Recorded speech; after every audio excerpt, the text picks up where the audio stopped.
Hello there, my name is Luke and welcome to my non-league matchday review for October the 1st.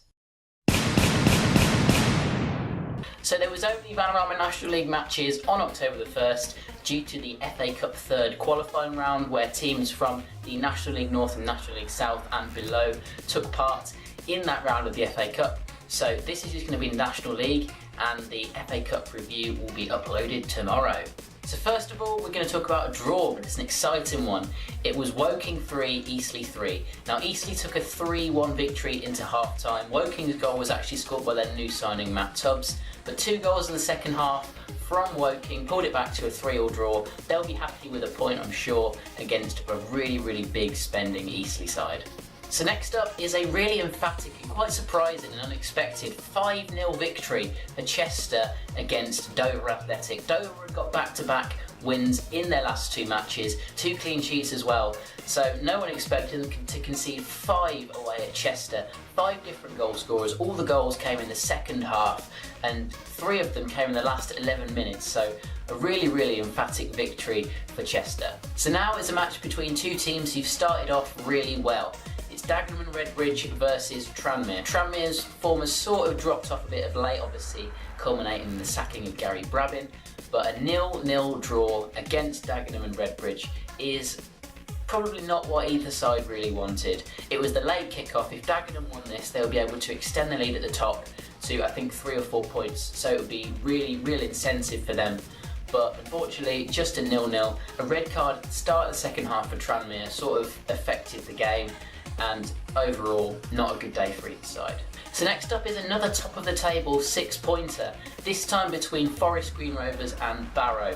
Both of these teams have started really well, and again, another 0-0. Really tight up at the top of the league, not a lot to pick between these teams, a lot of them spending a lot of money, and obviously a lot of them struggling to score against each other.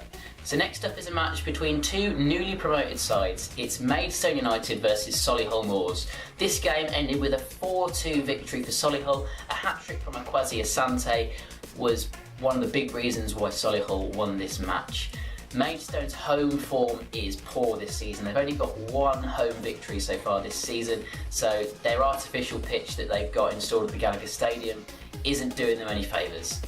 So finally, the last game I'm going to talk about today was between York City and Aldershot. This game ended in a 1-0 victory for Aldershot, a respectable win for them, but against a really poor York City side.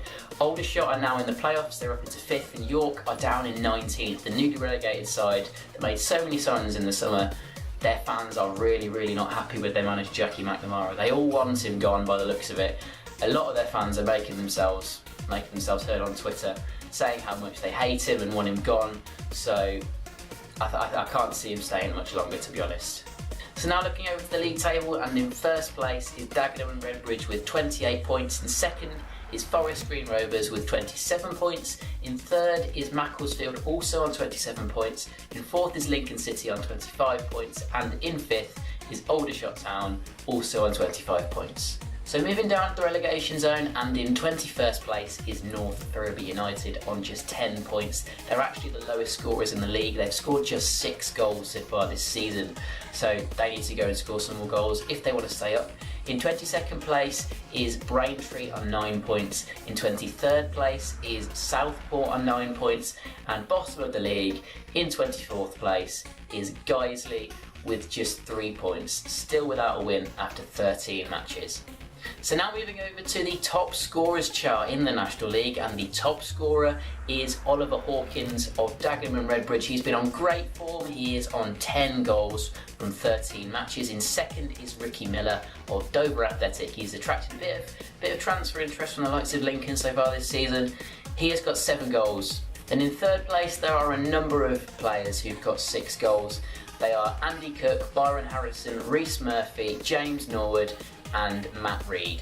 So there you have it, my non-league matchday review of October the 1st. It was just National League today, as the other teams in the National League North and South were playing in the FA Cup third qualifying round. I will have a review of that up in the next 24 hours. I'm waiting until the fixtures have been released for the 4th qualifying round so I can include that in the video, but what I wanted to say the last thing is thank you so much for 100 subscribers. It was my ultimate goal when I made this channel, and I've got there in like 2.5 months, and that's all thanks to you guys. So yeah, I'm really happy with that, really thankful. So yeah, if you want to help me get to the next milestone, then hit that subscribe button and like the video. Thanks for watching. So one of the stereotypes of non-league football clubs is that they play in really small stadiums. And while this is fairly true for most clubs, there are some really nice big stadiums in non-league that could be to do with the fact that the club has been in the Football League in recent